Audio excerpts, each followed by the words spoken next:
Eu sou relatora na Comissão de Assuntos Sociais do projeto de lei da Câmara, número 21 de 2017, que estabelece o sistema de garantia de direitos de crianças e de adolescentes vítimas e testemunhas de violência. Esse projeto traz contribuições relevantes para o enfrentamento das violências contra crianças e contra adolescentes. Primeiro, caracteriza as modalidades de violência. Segundo, delimita atribuições institucionais para o atendimento das vítimas. Terceiro, prevê direitos e garantias específicos a crianças e adolescentes, a vítimas e a testemunhas. Quarto, prevê mecanismos e princípios de integração de políticas de atendimento que poderão ser exigidos, inclusive judicialmente. Quinto, aprofunda atribuições específicas entre saúde, assistência social e segurança pública. Há outros pontos igualmente relevantes no projeto, mas eu gostaria, a partir de agora, de me ater ao tema que originou esse projeto, desculpa, que também me é muito caro, que é a violência contra criança e contra adolescentes. Essa é a razão pela qual subo essa tribuna para fazer uma reflexão. A violência contra crianças e contra adolescentes não tem fronteiras. Ela não escolhe raça, não escolhe cor, não possui religião e nem cultura. Ela está presente em lares, em escolas, nas ruas, em lugares de trabalho e em centros de detenção. E os agressores? Eles vão desde uma criança ou de um adolescente, de uma babá, de um professor, até um pai, uma mãe, um familiar. Infelizmente, até mesmo aqueles que conceberam a criança a maltratam. Essa é a nossa realidade. Forma de violência de forma generalizada, mas eu vou aqui discriminá-la, para que todos tenham noção do que pode acontecer com nossas crianças em todo o mundo. Elas são exploradas, são molestadas, são espancadas, sofrem negligência, abandono, sofrem abusos os mais variados e punições cruéis e humilhantes. Não é só no Brasil, isso ocorre no mundo. A título de exemplo, eu vou citar aqui um dado que é brasileiro, do Disque 100, em 2015, que registrou 17.588 denúncias de violência sexual contra crianças e adolescentes, equivalentes a 2 denúncias por hora. Foram 22.851 vítimas, 70 delas meninas. Além disso, segundo o Fórum Brasileiro de Segurança Pública, a cada 11 minutos uma pessoa é violentada sexualmente no país e, de acordo com os dados do Instituto de Pesquisa Econômica Aplicada, o IPEA, 70% das vítimas de violência sexual são crianças e adolescentes. E o crime é praticado por familiares ou pessoas próximas da família. Isso não pode continuar assim. Nenhuma nação está imune a essa realidade. Não há exceção, países ricos, países pobres, somos todos vulneráveis à violência contra criança e adolescente. Suas consequências devastadoras, morte precoce ou cicatrizes físicas e emocionais raramente se apagam. Além disso, a violência contra criança e contra adolescente é, sem sombra de dúvida, uma das maiores ameaças ao desenvolvimento de qualquer nação.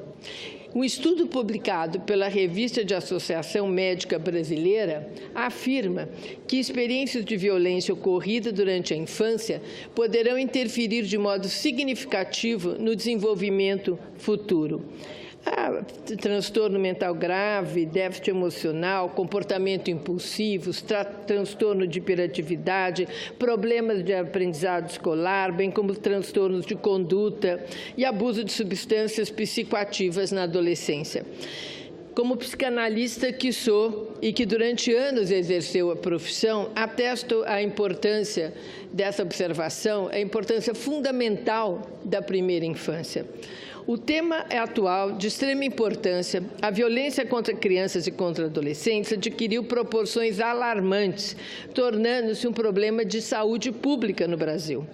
Aqui, no Brasil, passa hoje a merecer a maior atenção das autoridades competentes somente no final dos anos 80, com a Constituição Federal em 88 e o Estatuto da Criança e Adolescente, o ECA, que foi promulgado em 1990.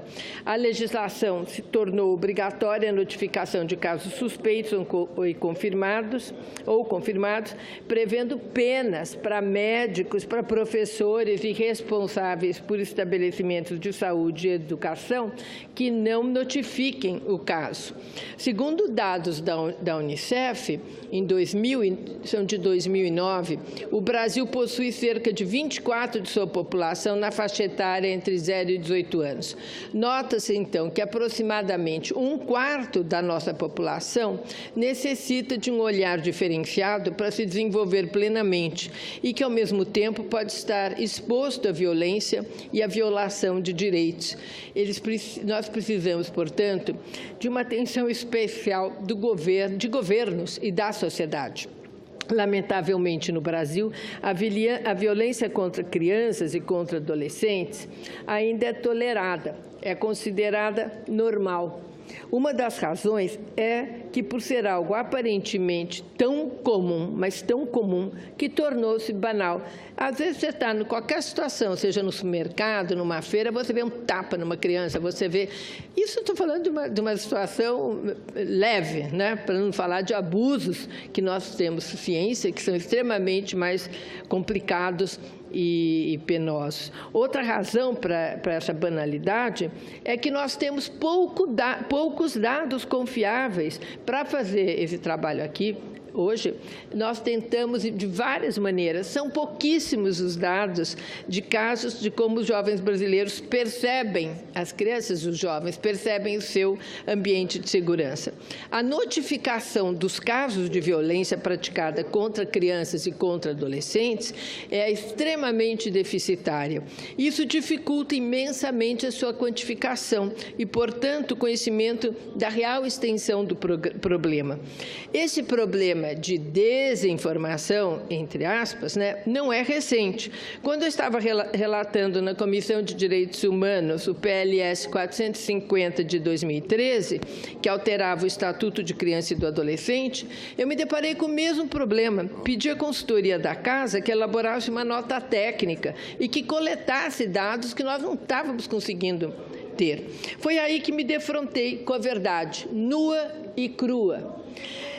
A Secretaria Nacional de Segurança Pública, o SENASP, do Ministério da Justiça, disse não possuir compilações ou sínteses nacionais dos dados estaduais que eu havia pedido. A Unicef também corrobora esse fato, relatando-nos que, no Brasil, os sistemas de notificação e de informação sobre violência contra crianças e adolescentes são fracos e insuficientes. Contudo, sabe-se que 96% dos casos de violência física e 64% das notificações de abuso sexual contra crianças até 6 anos são cometidos pelos próprios familiares. Esses dados são estarrecedores. Em 2014, foram realizadas 24.575 denúncias de violência sexual contra crianças e adolescentes em todo o Brasil, segundo a Fundação Abrinq. Nem todos esses casos, contudo, foram revelados, pois envolve sentimentos de medo, de vergonha e de culpa. Essa falta de informação... Senhor presidente, eu vou precisar mais uns minutos. Senhor presidente, eu vou precisar mais uns minutos para conseguir concluir.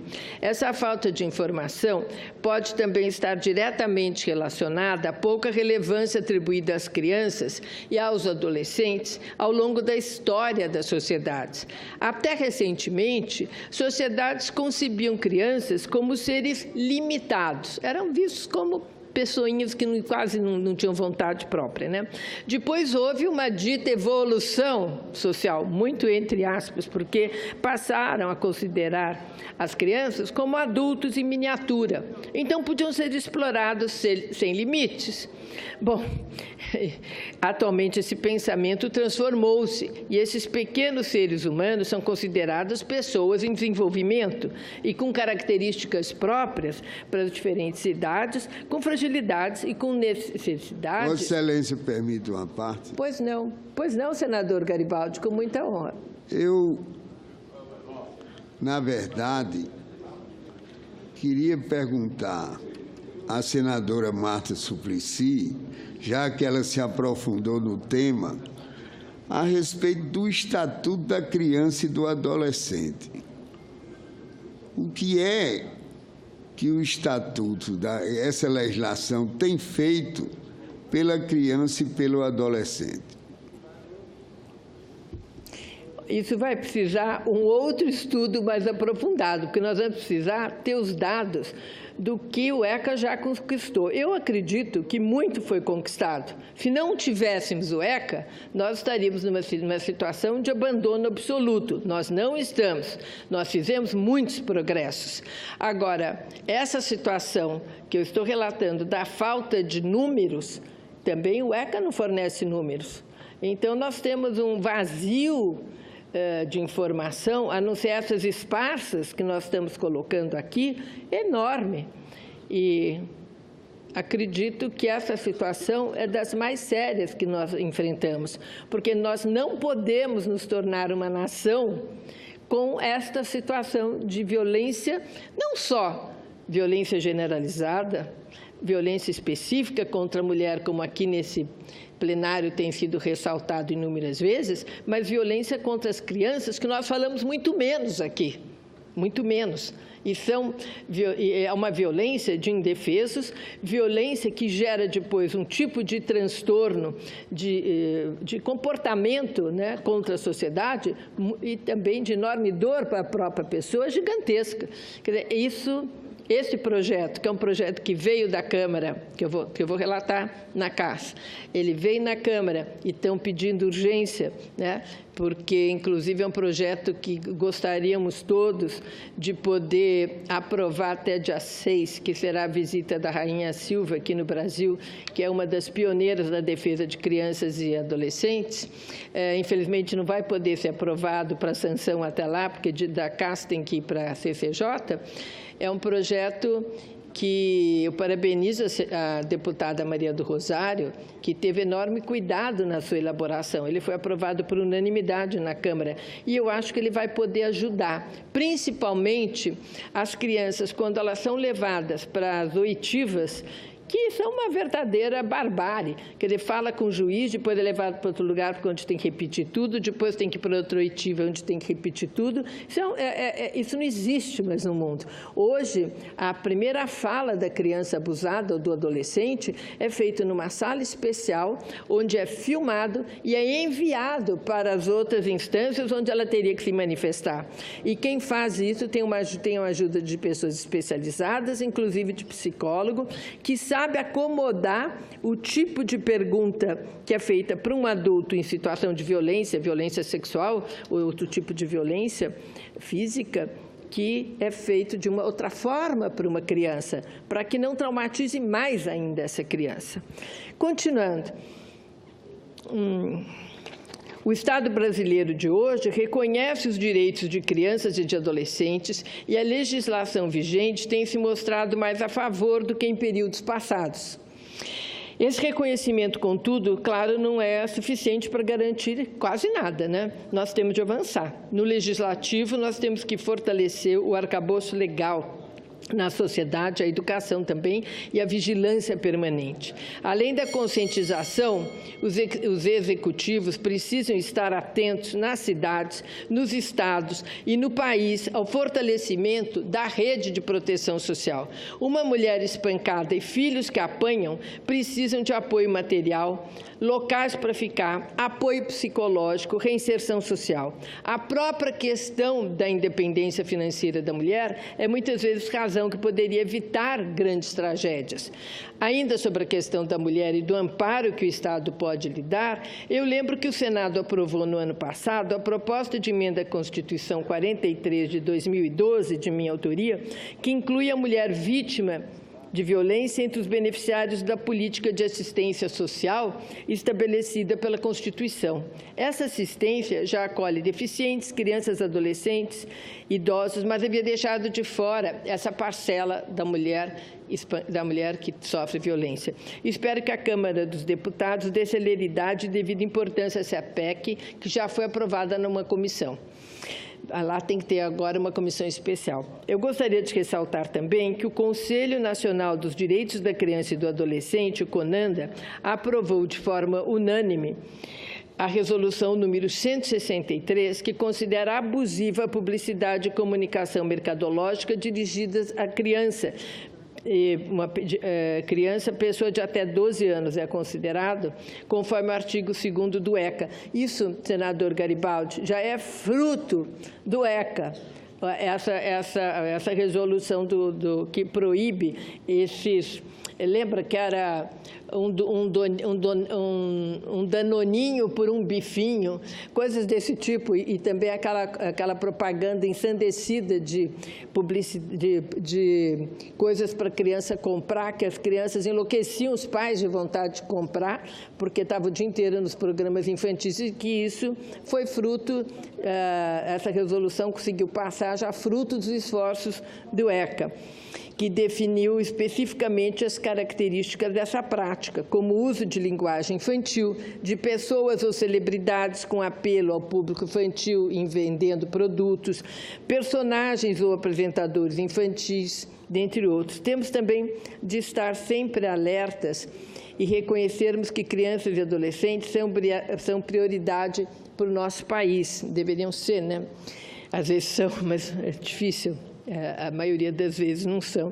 Não podemos fechar os olhos para essas questões de violência contra crianças e adolescentes, mesmo em tempos de crise econômica. O orçamento de proteção às mulheres em políticas públicas é relativamente pequeno para ser suprimido. E, no caso de crianças e de adolescentes, também a integração com a escola, com acompanhamento social, seria bem capaz de resolver, em parte, os problemas. Professores mais bem capacitados e com apoio também poderiam fazer muito.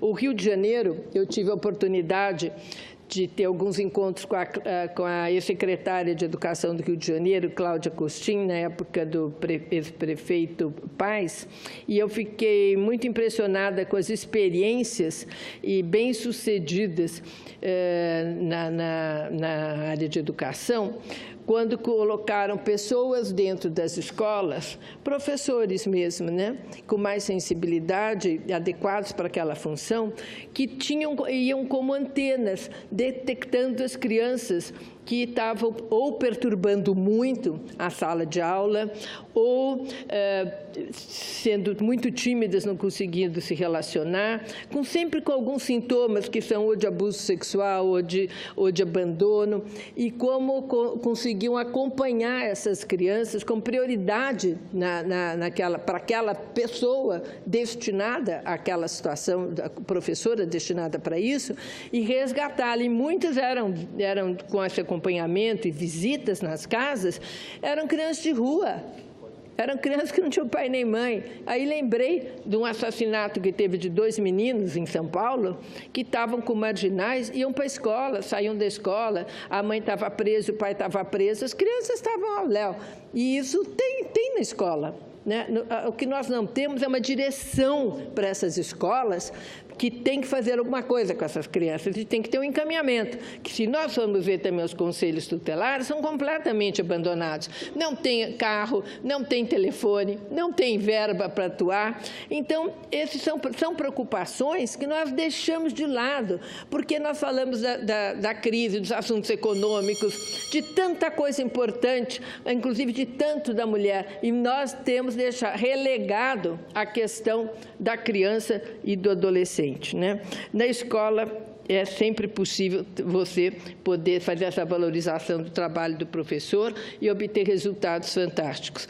Eu não podia encerrar esse meu pronunciamento sem deixar de voltar a falar sobre o PLC 21, que vai ser debatido na CAS, acho que vai ser dia 5 de abril, né? Que é da autoria da deputada Maria do Carmo e outros da Câmara, e que foi aprovado lá por unanimidade. Eu peço a todos os meus pares que nessa casa nós façamos o mesmo. Muito obrigada e obrigado, senhor presidente.